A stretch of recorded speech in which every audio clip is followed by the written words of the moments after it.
இந்த வீடியோவில் நம்ம 10th ஸ்டாண்டர்டில் இருக்கிற தொடர் வரிசைகள் டாபிக் பற்றி பார்க்க போகிறோம். அதுக்கு முன்னாடி தொடர் வரிசைனா என்னன்னு பார்த்துருவோம். மெய்யெண்களின் தொடர் வரிசை என்பது இயல் எண்களின் மீது வரையறுக்கப்பட்ட மெய்யெண் மதிப்புகளை பெறும் சார்பாகவும் சொல்லியிருக்காங்க. மெய்யெண்கள்னா நமக்கு என்னன்னு தெரியும், ஏன்னா 9th ஸ்டாண்டர்ட்லேயே படிச்சுப்போம். மெய்யெண் கீழே விகிதமுறு எண்கள் விகிதமுறா எண்கள் எல்லாம் வரும். மெய்யெண்களின் தொடர் வரிசை அப்படின்னா இயல் எண்களின் மீது வரையறுக்கப்பட்ட இயல் எண்கள்னா என்னது, 1 2 3ன்னு போய்கிட்டே இருக்கும். இயல் எண்களின் மீது வரையறுக்கப்பட்ட மெய்யெண் மதிப்புகளை பெறும் சார்பாகவும் சொல்லியிருக்காங்க. வர்ற மதிப்பு மெய்யெண் மதிப்பாக தான் வரும். இப்போ எடுத்துக்காட்டுக்கு பாருங்க, 1, 3, 5, 7 போய்கிட்டே இருக்கு. இப்போ இது இயல் எண்களின் மீது வரையறுக்கப்பட்ட மெய்யெண்களின் மதிப்புகளை பெறும். இயல் எண் என்னது 1 2 3 ஸ்டார்ட் ஆகும். இப்போ இதை உறுப்புன்னு வச்சுக்கிடுவோம். உறுப்பை நம்ம 1 தான் சொல்லுவோம், அதாவது A1. இது ரெண்டாவது உறுப்பு A2, இது மூணாவது உறுப்பு A3, இது நாலாவது உறுப்பு A4. அப்போங்கும்போது வர்றதை நம்ம உறுப்புன்னு தான் சொல்லுவோம். அதுதான் இயல் எண்களின் மீது வரையறுக்கப்பட்ட மெய்யெண் மதிப்புகளை பெறும். இப்போ மெய்யெண் மதிப்புனா ஏற்கனவே பார்த்துருப்போம். இப்போ ஸ்டார்டிங்கில் நமக்கு பின்னத்துலேயும் வரலாம், அப்படி இல்லாட்டி 0ங்கிற நம்பர்லேயும் ஸ்டார்ட் ஆகலாம், மைனஸுங்கிற அதாவது -5 இந்த மாதிரியும் ஆரம்பிக்கலாம். உறுப்பு பின்னமாகவும் இருக்கலாம், நமக்கு 0ங்கிற மதிப்புலையும் வரலாம், இல்லாட்டி மைனஸ் சிம்பிளில் வச்சும் வரலாம். ஆனால் இதை கனெக்ட் பண்ணும்போது முதல் உறுப்பு A1 அடுத்து இரண்டாம் உறுப்புன்னு தான் நம்ம கனெக்ட் பண்ணுவோம். அதனால இயல் எண்களின் மீது வரையறுக்கப்பட்ட மெய்யெண் மதிப்புகளை பெறும் சார்பாகவும் சொல்லியிருக்காங்க. அடுத்து பாருங்க, எண்ணாவது உறுப்பு. இப்போ எடுத்துக்காட்டுக்கு 3, 6, 9 போய்கிட்டே இருக்கு. இப்போ நம்ம எண்ணாவது உறுப்பு கண்டுபிடிச்சிட்டோம், அதாவது இந்த 2 நம்பர் இருக்குல்ல, இது என்ன வரிசையில் வருது அப்படின்னு கண்டுபிடிச்சிட்டோம் அப்படின்னா இந்த இதுக்கும் என்ன பொதுவாக இருக்கு, அடுத்து இந்த 6க்கும் இதுக்கும் பொதுவாக இருக்கிறதா தொடர்ச்சி அதே மாதிரியே போய்கிட்டே இருக்கும். ஏன்னா தொடர் வரிசைங்கும் போது 2 உறுப்புக்கு உள்ள தொடர்பை கண்டுபிடிச்சிட்டோம் அப்படின்னா அவங்க எத்தனாவது உறுப்பு கேட்டாலும் நம்மளால ஆன்சர் கண்டுபிடிக்க முடியும். இப்போ பாருங்க, 3 6ன்னு இருந்ததுன்னா இதுக்கு உள்ள வித்தியாசம் 3. அடுத்து இதில் 3 கூடுது, அப்போங்கும்போது 3 3 கூடும். அப்போ இது 3 மடங்கா இருக்கா, 3 எண். ஏன்னா இப்போ எண்ணுங்கிறத 1ன்னு வச்சோம்னா 3 × 1 முதல் உறுப்பு 3ன்னு கிடச்சிருச்சா. இப்போ ரெண்டாவது உறுப்பு எடுக்கும்போது 2 × நமக்கு 3ன் மடங்கு தான். இப்போ 3 × ரெண்டாவது உறுப்புங்கிறனால 2 போட்டோம்னா 6ன்னு கிடச்சிருது. இது 10வது உறுப்பு என்னன்னு கேட்டாங்கன்னா நமக்கு இது பொதுவாக என்ன இருக்குன்னு தெரியும், 3 என்னன்னு. இப்போ 3 × எண்ணுங்கிறது 10வது உறுப்பு என்னன்னு கேட்டாங்கன்னா எண்ணுங்கிற இடத்துல 10 போட்டோம் அப்படின்னா நமக்கு 30ன்னு கிடைச்சிரும். இன்னொரு எடுத்துக்காட்டு பாருங்க, 1, 3, 5, 7 என்ற தொடர் வரிசையின் பொது உறுப்பு. பொது உறுப்புனா நமக்கு AN வச்சுக்கிடுவோமா. இப்போ பாருங்க, 1 இங்கிட்டு 3 அடுத்து 5 7 2 2 கூடுது. போகும்போது 2n - 1 2 2 கூடுது. அதுவும் இல்லாமல் நமக்கு ஒற்றை எண்ணா வருது. இப்போ 2n - 1 தான் இதோட பொது உறுப்பு. இப்போ பாருங்க, 1ன்னு போட்டோம்னா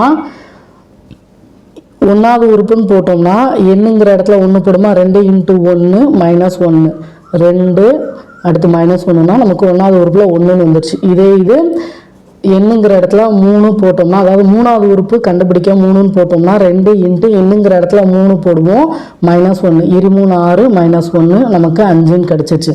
அப்போது நம்ம எண்ணுங்கிற இடத்துல இங்கே உள்ள எந்த உறுப்பை கண்டுபிடிக்கணுமோ அந்த நம்பரை கண்டுபிடிச்சு இந்த ஃபார்முலாவில் போட்டால் அதே மதிப்பு வரணும்.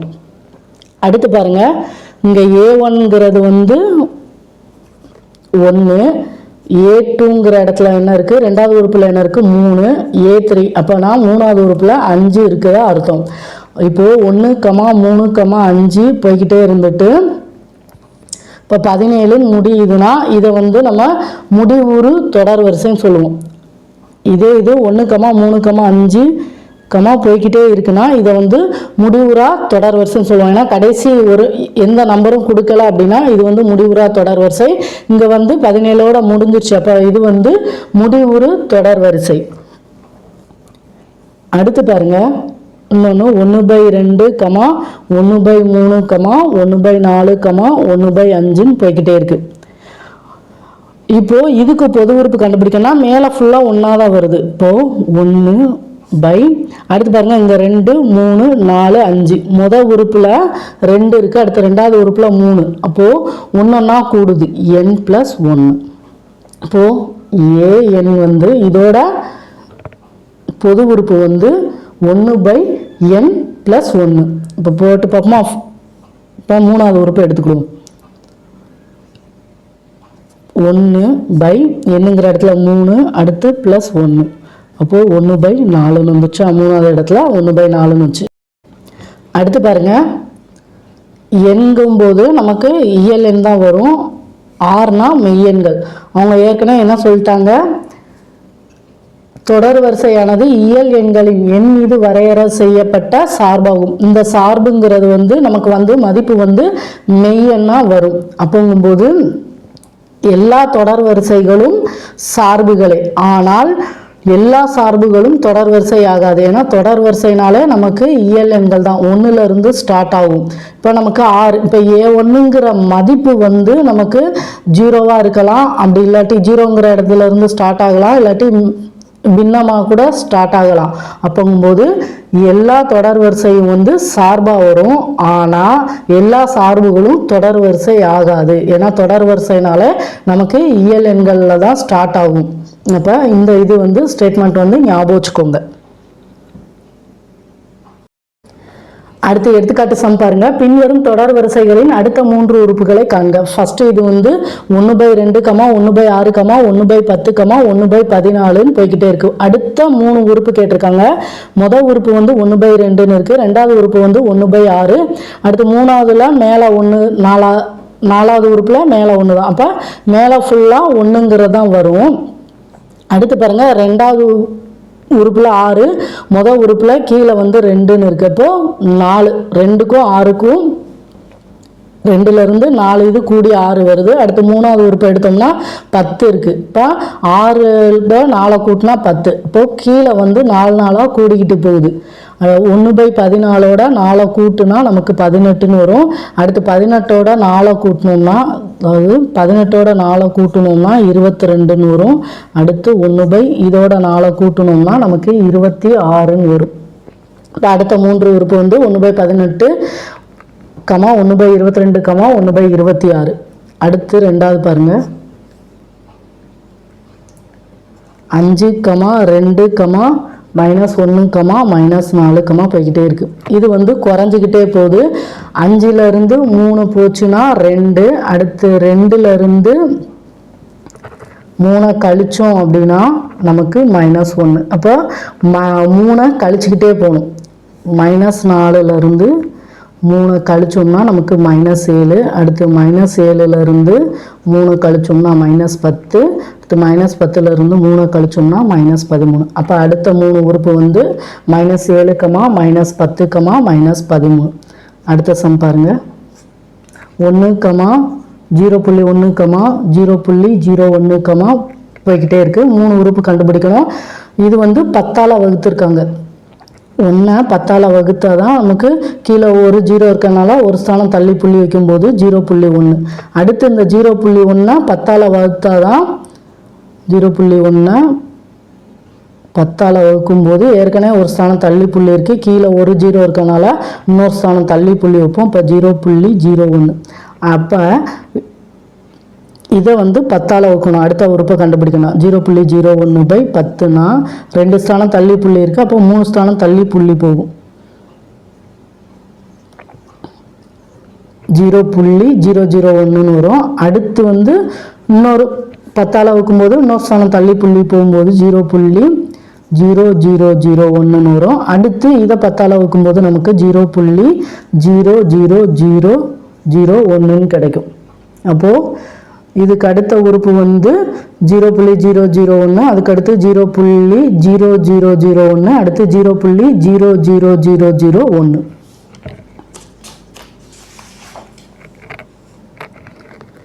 அடுத்த எடுத்துக்காட்டு பாருங்க.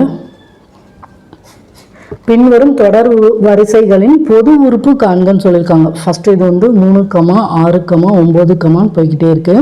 இப்போது 6க்கும் 3க்கும் பார்க்கும்போது 3 இது கூடி இருக்கு. அடுத்து 6க்கும் 9க்கும் பார்க்கும்போது 6லேருந்து 3 கூடி இருக்கு. அப்போ 3 3ஆக போகுது. இப்போது 3 × n, ஏன்னா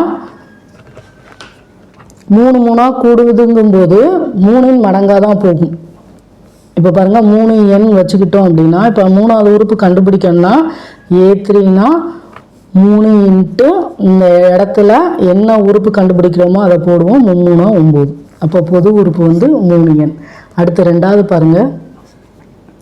1/2, 2/3, 3/4 போய்கிட்டே இருக்கு. இப்போது மேலே பாருங்கள் 1 1ஆ கூடி இருக்கு. 1, அடுத்து 2, 3. கீழே பாருங்கள் 2 இருக்குது. அடுத்து 1 1ஆ கூடிட்டு போகுது. இப்போது மேலே வந்து 1 1ஆ கூடுதா? இந்த இடத்துல ஃபஸ்ட்டு என்ன சொல்லுவோம்? முதல் உறுப்பு, இது இரண்டாம் உறுப்பு, இது மூன்றாம் உறுப்பு. அப்போ பாருங்கள், முதல் உறுப்புங்கிற இடத்துல 1 வந்துடுச்சு, ரெண்டாவது உறுப்புங்கிற இடத்துல 2 வந்துடுச்சு. அப்போ மேலே வந்து n பை இங்கே முதல் உறுப்புங்கிற இடத்துல நமக்கு 1 தான் வரும். அப்போ அதோட 1 கூடி இருக்கப்ப n+1. அடுத்து ரெண்டாவது உறுப்பு பாருங்கள், 2 + 1னா 3, மூணாவது உறுப்பில் 3 + 1னா 4 வரும். அப்போ இதோட பொது உறுப்பு வந்து n/n+1. அடுத்து பாருங்கள் 5, -25, 125 போய்கிட்டே இருக்குது. இது பாருங்கள் 5, இது வந்து 5 ஸ்கொயரோட மதிப்பு 25, இது 5 கியூபோட மதிப்பு 125. அதாவது 5 அடுக்கா போய்கிட்டு இருக்கு. இன்னொன்று பாருங்கள், இங்கே ப்ளஸ் சிம்பிள், இங்கே மைனஸு, இங்கே ப்ளஸ்ஸு சிம்பிளும் மாற்றி மாற்றி போகுது. அப்போது பொது உறுப்பு an என்ன வரும்னா -1 பவரில் நமக்கு n+1. இப்போ பாருங்கள் -1 பவரில் வந்து ஃபஸ்ட் உறுப்பை எடுத்துக்கிடுவோம். முதல் உறுப்புனா என்னங்கிற இடத்துல 1 போட்டோம்னா அதோட 1 கூட்டும்போது நமக்கு -1 பவரில் வந்து 2. அதாவது பவரில் இரட்டை எண்ணாக இருந்தது அப்படின்னா நமக்கு சிம்பிள் வந்து ப்ளஸ்ஸாக மாறிடும். இது ஒற்றை எண்ணாக இருந்ததுன்னா சிம்பிள் வந்து மைனஸில் வரும். இங்கே 1 + 1னா 2. அப்போது -1 × -1 +1 வரும். இது இங்கே ரெண்டாவது உறுப்புன்னு வரும்போது -1 பவரில் 2, ஏன்னா ரெண்டாவது உறுப்புங்கிறதுனால என்னங்கிற இடத்துல 2 போட்டுருவோம், அதோட 1 கூட்டுவோம். இப்போ -1/3 வரும். ஒற்றை எண்ணெலாம் வரும்போது மதிப்பு வந்து மைனஸில் தான் வரும். அதனால தான் இந்த மைனஸ் கனெக்ட் பண்ணி -1 பவரில் n+1 எழுதியிருக்கோம். அடுத்து நமக்கு என்ன வருது? 5/n. ஏன்னா இது வந்து அடுக்காக தானே போகுது. அப்போ பொது உறுப்பு என்னது? an = -1n n+1 × 5n. இப்போ பாருங்கள், மூணாவது உறுப்பு கனெக்ட் பண்ணுவோம். A3ன்னு போட்டால் -1 பவரில் n என்னது? 3 + 1, அடுத்து 5n, இங்கே மூணாவது உறுப்புங்கிறதுனால 3. இப்போ -1 பவரில் 3 + 1 4 × 5 கியூபோட மதிப்பு 125.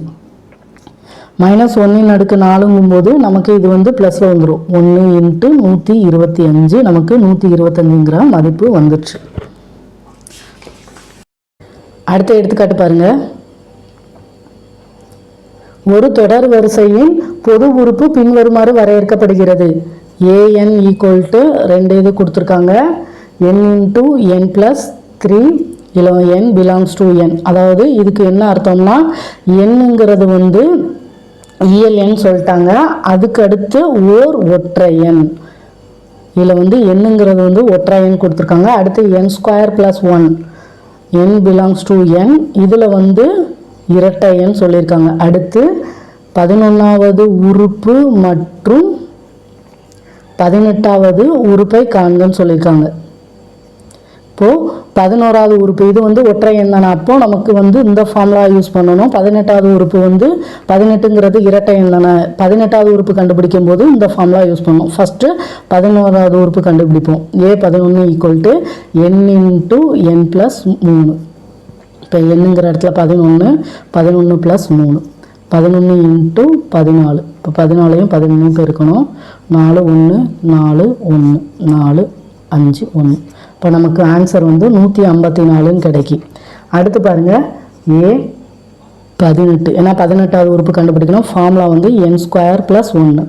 இப்போ 18² + 1. 18 ஸ்கொயர் பண்ணும். 18 இன்ட்டு 18 8 8 64 மிச்சம் 6 1 8 14 8 1. இப்போ 4 12 மிச்சம் 1 3 324 + 1. அப்போ நமக்கு 325ன்னு கிடைக்கும். அதாவது 18வது உறுப்பு வந்து 325, 11வது உறுப்பு வந்து 154.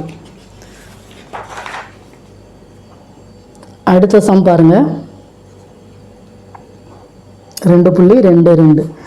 பின்வரும் தொடர் வரிசையின் முதல் 5 உறுப்புகளை காண்கன்னு சொல்லியிருக்காங்க. A1 வந்து 1ன்னு கொடுத்துறாங்க, A2 வந்து 1ன்னு கொடுத்துறாங்க. அடுத்து AN பொது உறுப்பு வந்து AN-1 டிவைடட் பை AN-2 + 3. அடுத்து என்ன கொடுத்துருக்காங்கன்னா n வந்து 3 விட பெருசுன்னு சொல்லியிருக்காங்க. n ≥ 3. இப்போது இதுக்கு என்ன அர்த்தம், 3 விட n வந்து பெருசாக இருக்கும். கீழே வந்து சமம் சிம்பிள் இருக்கனால 3க்கு மேலேயும் அவங்க என்ன ஃபஸ்ட்டு 5 உறுப்பு கண்டுபிடிக்க சொல்லியிருக்காங்க. ஏற்கனவே மொதல் உறுப்பு கொடுத்துட்டாங்க 1, 2வது உறுப்பு 1ன்னு கொடுத்துருக்காங்க. அடுத்து 3வது உறுப்பு கண்டுபிடிக்கணும். A3 என்ன ஃபார்முலா, A இங்கே n-க்கு பதிலாக 3 - 1 பை A n-க்கு பதிலாக 3. ஏன்னா 3வது உறுப்பு கண்டுபிடிக்கிறோம். -2 + 3. இப்போ பாருங்கள், A 3 - 1னா A2 பை A 3 - 2னா A1 + 3. இப்போ A2வோட மதிப்பு நமக்கு தெரியும். 1 பை A1ங்கிறது 1 தான். 1 பை 1 + 3னா நமக்கு 1 பை 1ஐயும் 3ஐயும் கூட்டினா 4. இப்போ A3யோட மதிப்பு நமக்கு 1 பை 4. அடுத்து A4 கண்டுபிடிக்கணும். A 4 - 1 ஏன்னா என்னங்கிற இடத்துல 4 போடுவோம். 4 - 1னா A3ன்னு கிடைக்கும் பை A 4வது உறுப்பு தானே, 4 - 2 நமக்கு 2 + 3. இப்போ A3யோட மதிப்பு நமக்கு தெரியும் 1 பை 4 பை A2 வந்து நமக்கு என்னது 1. 1ஐயும் 3ஐயும் கூட்டினா 4. இப்போது 1 பை 4 இங்கே வந்து வகுத்தல் 4ன்னு இருக்குது. இப்போ 4 பை 1ன்னு இருக்கும். இப்போ நம்ம வகுத்தலை பெருக்கலாக மாற்றும் போது இதை வந்து தலைகீழே எழுதுவோம். பெருக்கல் 1 பை 4. ஏன்னா 1 பை 4 வகுத்தல் 4ன்னு இருக்குது. கீழே 1 இல்லாட்டி 1 இருக்கிறதா அர்த்தம். இப்போ நம்ம இதை பெருக்கலாக மாற்றும் போது இதை வந்து தலைகீழியாக போடுவோம். 1 பை 4 இன்ட்டு 1 பை 4. அப்போ நமக்கு மதிப்பு 1 பை 16ன்னு கிடைக்கும். அதாவது A4ஓட மதிப்பு 1 பை 16. அடுத்து 5 கண்டுபிடிக்கணும். ஏன்னா முதல் 5 உறுப்புன்னு கேட்டிருக்காங்க. ஏற்கனவே 2 உறுப்பு கொடுத்துட்டாங்க. அடுத்து 3 4 5 கண்டுபிடிக்கணும். 3க்கு வந்து A3 வந்து 1 பை 4, A4 வந்து 1 பை 16ன்னு வருது. இப்போ A5 கண்டுபிடிக்கணும். இப்போ ஃபார்முலாவில் போட்டோம்னா AN-1 5 - 1னா நமக்கு 4. அடுத்து டிவைடட் பை AN-2 5 - 2னா 3 + 3. இப்போ A4ஓட மதிப்பு 1 பை 16 டிவைடட் பை A3 நமக்கு என்னது 1 பை 4 + 3. இப்போது இந்த இதை எடுத்துக்கிடுவோம். 1 பை 4 + 3ன்னு இருக்குது. இது வந்து பின்னா இருக்குது, இது வந்து முழு எண்ணாக இருக்குது. இப்போ இங்கே வந்து 1 இருக்கிறதா அர்த்தம். இப்போ கூட்டம்னா மீச்சியமாக எடுப்போம். 1க்கும் 4க்கும் மீச்சியமாக எடுக்கும்போது 4. இங்கே 4 இருக்கிறதுனால அந்த 1 அப்படியே போட்டுருவோம். ப்ளஸ் இங்கே வந்து நமக்கு 1 இருக்கிறதுனால இதை 4ஆக மாற்றும் போது இங்கே கீழே 4ஆல் பெருக்கும். இப்போ மேலேயே 4ஆல் பெருக்கணும். இப்போ முன்னாங்க 12ன்னு வரும். இப்போ நமக்கு இதை கூட்டணும்னா 13 பை 4ன்னு வரும். இப்போ 1 பை 16 டிவைடட் பை 13 பை 4. அடுத்து பாருங்கள், இந்த 1 பை 16 அப்படியே போட்டுருவோம். இந்த வகுத்தலில் இருக்க 13 பை 4 பெருக்கலாக மாறும்போது 4 பை 13ன்னு வரும். இப்போ அடித்தோன்னா 1 நாள் 4 4 16. இப்போ 1 பெருக்குனா 1 டிவைடட் பை 13 4 பெருக்கணும். 3 12 மிச்சம் 1 1 4 1 5. இப்போ நமக்கு 1/52 கிடைக்கும். அதாவது A5ஓட மதிப்பு 5வது உறுப்போட மதிப்பு 1/52. சம்மெல்லாம் ஒரு தடவைக்கு 2 3 தடவை செஞ்சு பாருங்கள், ஈஸியாக இருக்கும்.